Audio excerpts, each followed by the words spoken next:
I see a lot of shit. Like obviously Jake Paul is always talking shit about Dana White and the way he treats the fighters and stuff like that. Like, what do you have to say to that? I like Jake Paul. I love what he's doing. I'm gonna watch every one of his fight. I was fucking ringside at his last one. I just don't necessarily agree with the fighter pay.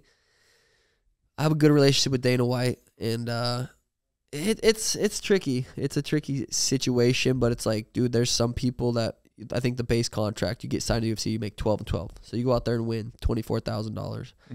You get a bonus, $50,000. You're chilling. You made a decent amount of money in your first UFC fight, like, and you don't even have to have a following. Like, if you get signed to UFC, like, I had a decent following when I got signed because of Snoop Dogg went crazy and shit like that. I still got paid 12-12 for my first contract.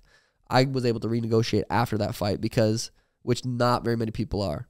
Like, usually you go from 12 to 12 to 14 to 14. I went from 12 and 12 to 20 and 20 or whatever it was. I was able to jump a little bit because I had a following. You had a brand. Yes. So, I mean, it's like, it's the fighter's problem. It's like, go out there, build your own brand, and make people want to watch you if you want to get paid. And that's what I wanted to do. And I wanted to make more money than that. So I'm starting merch. I'm doing brand deals. I'm growing my social media because I know numbers get you paid. If I can get 100,000 likes on each post, I'm like, and brand deals are looking for people to sponsor, or I have someone going out, you know, trying to get me to get sponsored by them. Like, they're gonna go look at my socials, but shit, he's popping. Look at the numbers. Yeah. But even on top of that, like outside of the brand stuff, a lot of it is about the way you fight. Like, you're an exciting 100%. fighter, right? Absolutely. Like, is that something you kept in mind coming into it? Because like, there's boring guys, right? Whatever. Like, I'm not gonna say any names, but guys who just kind of go for the win in a boring way.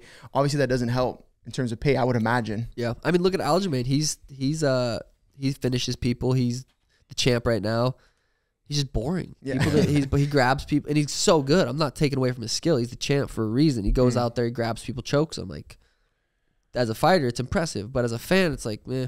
I'd rather watch Suga fight. But it was never my style. I just lucked out. That's just my style. Yeah. I go out there and knock people out. I don't go into a fight thinking I'm going to be entertaining necessarily. Like, I go out there and I'm trying to fucking win. Yeah. I just happen to knock people out.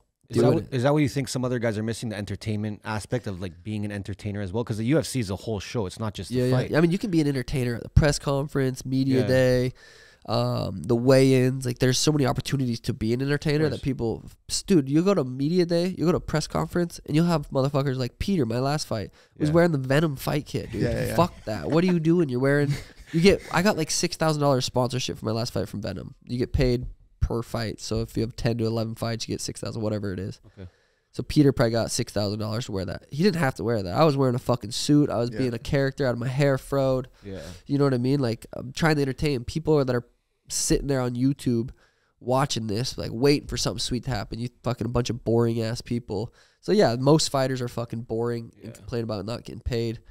It's their own fault. They're not doing enough. And when it comes to like renewing your contracts with UFC, so you're saying that they actually take into consideration your social following and stuff like that? Or you're saying that's more for brand deals? That's definitely more for brand deals. But will the UFC look at that and be like, okay? I think once it gets big enough. Okay. Yeah, but they also know, like, they do the surveys. They can see the analytics of when people are tuning in. Why are people tuning in? And so that doesn't necessarily matter about your social following.